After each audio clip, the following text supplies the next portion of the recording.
बिस्मिल्लाहिर्रहमानिर्रहीम। अस्सलाम वालेकुम नाज़रीन, आप देख रहे हैं कश्मीर क्राउन और आपके साथ मैं हूं इनामुल हक।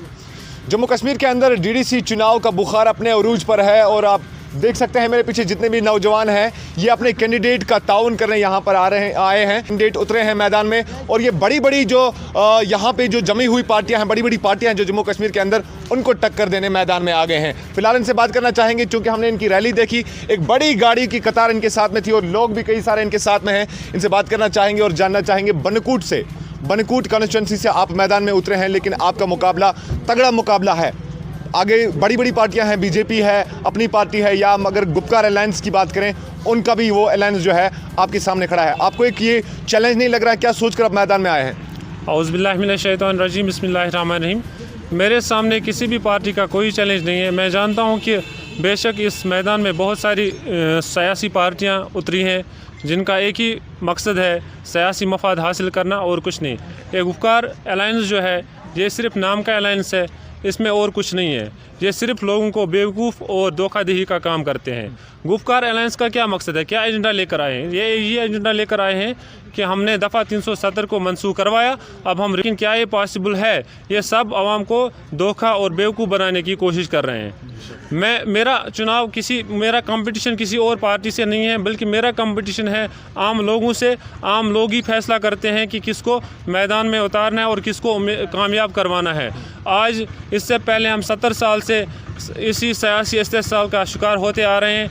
खुसूसन हमारे तालीम याफ्ता बेरोज़गार नौजवान इस चीज़ का शिकार होते आ रहे हैं, लेकिन इस बार सब जाग चुके हैं। खुसूसन हमारे बेरोज़गार पढ़े लिखे नौजवान जाग चुके हैं। वो जानते हैं कि हमारा मुस्तकबिल कैसा है और हमें अपने मुस्तकबिल को कैसे रोशन करना है। हम जानते हैं कि सभी जो खुसूसन नौजवान तबका बाइकआउट पे पिछले कई सालों से बाइकआउट पे थे, लेकिन मैं उनको ये पैगाम देना चाहता हूँ कि बाइकआउट से हमारा कोई हाल नहीं होगा, बल्कि हमें मैदान में आना है, हमें अपने बेहतरीन उम्मीदवार का इंतखाब करना है। तो मोहम्मद हुसैन साहब, आपकी तालीमी काबिलियत क्या है? चूँकि हमने देखा इस चुनाव की जो ख़ास बात यह है कि पढ़े लिखे नौजवान सामने आ रहे हैं, भले ही वो इंडिपेंडेंट उतर रहे हैं, अपने दम के जो है अपने दम पे वो मैदान में उतरे हैं। आपसे जानना चाहेंगे आपकी तालीमी काबिलियत और ख़ासकर आपका जो इलाका है, चूँकि ये जो डीडीसी इलेक्शन है ये किसी बड़े सियासी मुद्दे को लेकर नहीं है, ये बल्कि एक निचली सतह की जो डेवलपमेंट है उसको लेकर ये चुनाव हो रहे हैं। क्योंकि डीडीसी का मतलब ही है डिस्ट्रिक्ट डेवलपमेंट काउंसिल,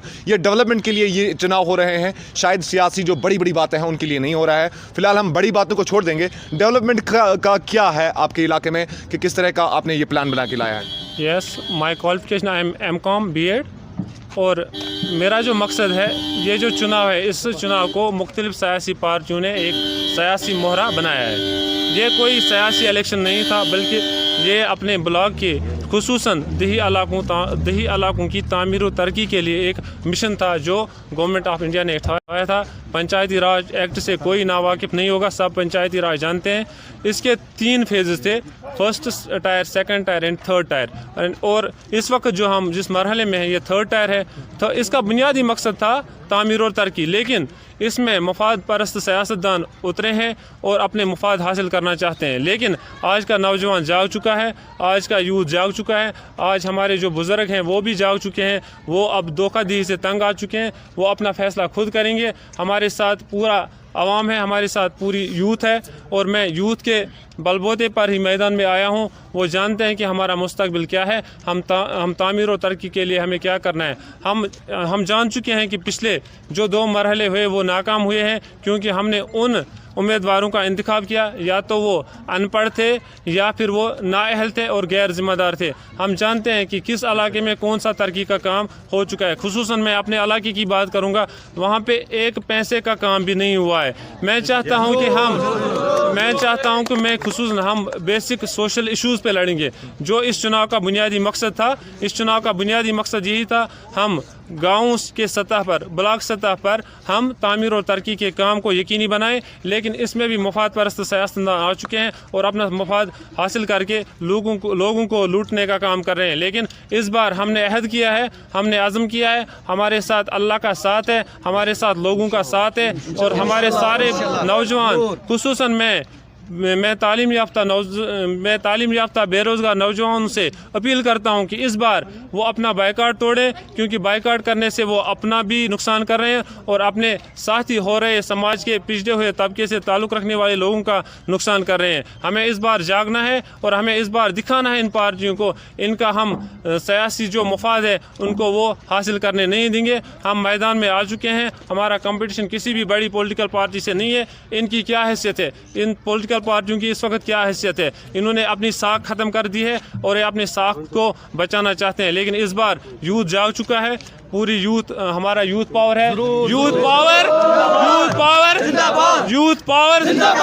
चलिए, तो मोहम्मद हुसैन साहब बहुत बहुत शुक्रिया आपका कश्मीर क्राउन के साथ बात करने के लिए। नाज़रीन, आप देख सकते हैं मेरे पीछे इनका जो बैनर है, इनका जो निशान है, चुनाव निशान, वो टार्च है। मोहम्मद हुसैन साहब उम्मीद करेंगे कि ये जो रोशनी आप आवाम को दिखाने जा रहे हैं, इस रोशनी से जो आपका गुप अंधेरा इलाका है उसको रोशनी वाकई में मिल जाए। मैं एक बात अर्ज करना चाहता हूँ, हमारी जो बड़ी बड़ी सियासी पार्टियां हैं जिनके चुनाव निशान हैं, हम तुम्हारे साथ हैं। हुसैन साहब आगे बढ़ो, हम तुम्हारे साथ हैं। इनके ये जो चुनाव निशान है, शायद इन्होंने गलत फहमी में अपने चुनाव निशान तय किए थे, क्योंकि हमारी रियासत जम्मू कश्मीर की सबसे बड़ी पॉलिटिकल पार्टी जिसके नाम से कोई भी नावाकिफ नहीं होगा, नेशनल कॉन्फ्रेंस ने इतना हल जोता, अपनी ज़मीन खिसकानी तो उनका बनता ही था, लेकिन साथ में हमारी ज़मीन भी खिसका दी, क्योंकि हमें एक पहचान से महरूम कर दिया। और दूसरी पार्टी है PDP, जिससे भी कोई भी इंसान नावाकिफ नहीं होगा। PDP का निशान कलम दावत है, लेकिन हम 5 अगस्त को जाग गए जब हमें ये पता चला कि ये कलम दावत तो थी, लेकिन इस दावत में स्याही नहीं थी और इस कलम में रिफल नहीं थी। अब यूथ जाग चुका है। हमारा सिंबल जो है, हमारा निशान जो टार्च है, हम अपने पूरे ब्लॉक को मुनव्वर करेंगे रोशनी से। 4 दिसंबर को हम सब इन चुनावों में बढ़ चढ़ कर हिस्सा लेंगे और अपने ब्लॉक और हर एक गाँव को रोशन करेंगे। बहुत बहुत शुक्रिया। तो नाज़रीन, सीधा हमला PAGD जो है, अलायंस जो है, उस पर हमला किया गया है। यहाँ पर मोहम्मद हुसैन की जानिब से बता रहे हैं कि अगर उन्होंने ज़ाती मफाद के लिए अभी तक 70 सालों तक सियासत की है, लेकिन अब वो ऐसा कुछ चलने वाला नहीं है इलाके में। इन्होंने अपने इलाके की डेवलपमेंट के लिए अज़्म उठाया है और इतने सारे नौजवानों के साथ ये अभी रैली कर रहे हैं। तो बड़ी बड़ी सियासी पार्टियों को टक्कर देने कई उम्मीदवार जो है, इंडिपेंडेंट उम्मीदवार, वो मैदान में उतरे हैं। उनमें से मोहम्मद हुसैन बनकुट कॉन्स्टिट्यूंसी से एक नाम है जो अभी हमारे साथ मौजूद थे और बात कर रहे थे। मुझे इस खास रिपोर्ट के साथ दीजिए इजाजत। बांडीपुरा के पजलपुरा इलाके से कश्मीर क्राउन के लिए कैमरामैन असरारुल हक के साथ मैं इनामुल हक। मैं इरफान अहमद चक DDC इलेक्शन बोनियार कॉन्स्टिट्यूंसी से लड़ रहा हूँ। मेरी गुजारिश है बोनियार के जितने भी कॉन्स्टिट्यूंसी में रह रहे गाँव लोग, बहनें, भाई और नौजवानों से मेरी यही अपील है कि आप अपना कीमती वक्त 7 दिसंबर को निकाल के, टेबल मेरा निशान है, टेबल का बटन दबा के मुझे भारी अक्सरियत से कामयाब कीजिए और बोनियार के लिए एक नया इनकलाब होगा। मेरा जो चुनावी निशान है वो टेबल है। टेबल 7 दिसंबर को अपना जो कीमती से कीमती वक्त निकाल के मैं आपका शुक्रगुजार रहूँगा।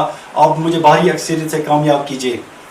Rakib Sir's Excellence Paripura Srinagar announces coaching for 8th, 9th, 10th all subjects, 11th, 12th Arts and Commerce. Also entrance coaching for LLB, AMU, DU, JMI, KU, CU and more. For admissions visit Rakib Sir's Excellence Paripura Srinagar. Call on 9622 888 333 9469 888 333.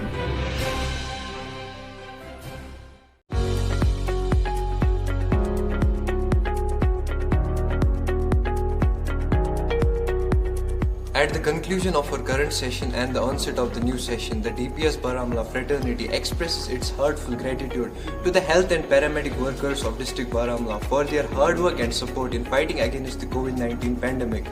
Thank you for being our nation's guiding light in the face of this adversity.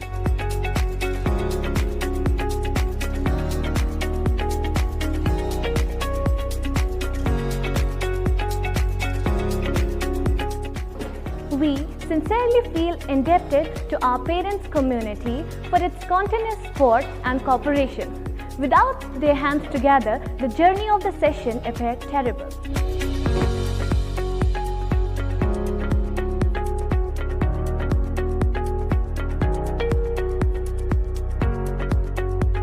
The chairman and the principal gratefully thanks all the members of the school staff and our beloved children for their commendable behavior, painstaking efforts and endeavors, undying zeal to maintain and promote the higher noble standards of DPS Society, New Delhi.